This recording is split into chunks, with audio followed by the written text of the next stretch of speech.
Hai Sobat Budaya, saat ini kita lagi berada di Canduang. Nah, yang namanya daerah Canduang ini memiliki hubungan yang erat dengan Tuanku Lareh.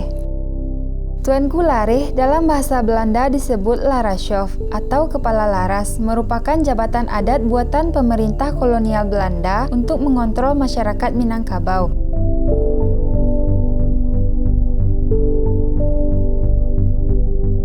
Tidak banyak yang mengenal Tuanku Lareh.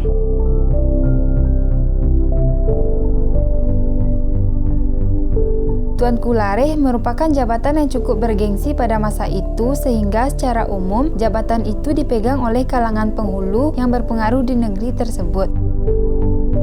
Sekarang kita akan pergi mengunjungi makam Lareh Canduang. Makam ini berada di Batu Balantai Canduang, Kabupaten Agam, Sumatera Barat.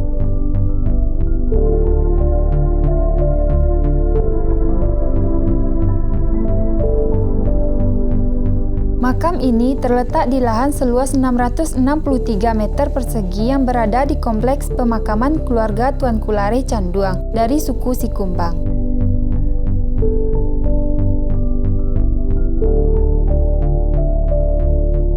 Kompleks makam berbentuk 4 persegi yang membujur arah barat ke timur.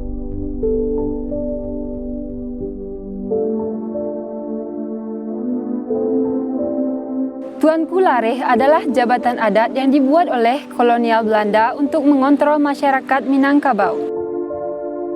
Jabatan Tuanku Lareh ini secara umum berasal dari kalangan penghulu yang berpengaruh di suatu negeri.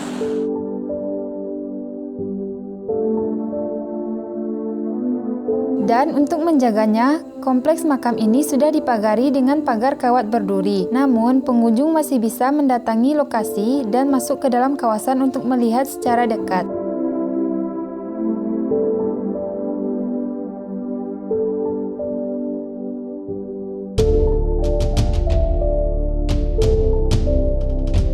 Pintu masuknya berada di sisi utara berhadapan dengan jalan di depannya, dengan keadaan lahan bergelombang di seluruh wilayah kompleks makam.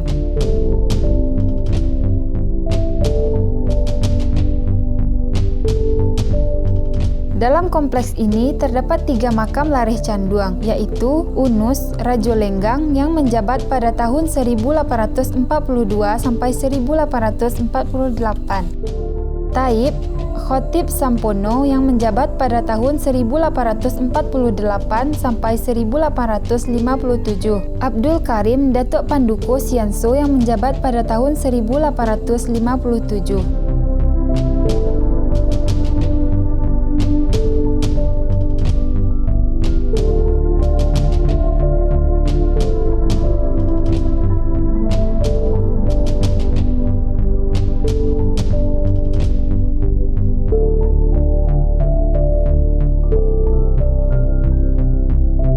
Selain 3 buah makam tersebut, ada banyak nisan-nisan lain yang terdapat di kompleks makam ini.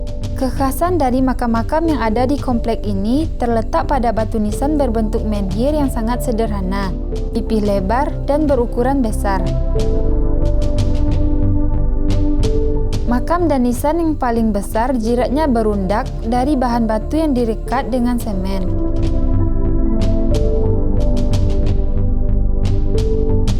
Ada hal yang harus kita semua ketahui. Gelar Tuanku Lareh merupakan orang yang betul-betul dipilih oleh pemerintah kolonial Belanda yang bisa diajak bekerja sama. Sebab, secara langsung atau tidak, mereka tetap menjadi perpanjangan tangan kolonial Belanda untuk menekan dan mengontrol masyarakat Minangkabau, serta dituntut harus loyal kepada Belanda, sehingga tidak sedikit masyarakat yang membenci mereka. Tetapi, tidak banyak yang mengetahui Tuanku Lareh tetap memegang idealisme dan memberontak kepada pemerintah kolonial Belanda karena mereka cinta akan tanah kelahiran dan rakyatnya.